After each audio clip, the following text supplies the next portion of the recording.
Следващата керемида от специалните керемиди, които ще разгледаме, това е вентилиращата керемида.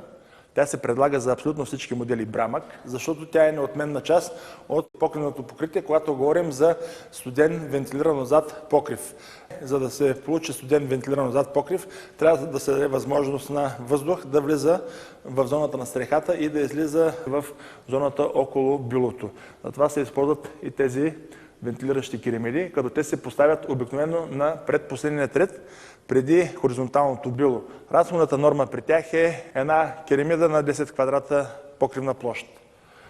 В зависимост от това как е оформен детайла на стрехата, тя може да се положи и на втория ред, за да може там да се получи засмукване на въздух, който съответно горе в зоната на бюлото да излезе през нея. Предимства на тази керемида са функционално проветряване на пространството между хидроизолационното фолио и керемидите и че не е необходима допълнителна конструкция за проветряване.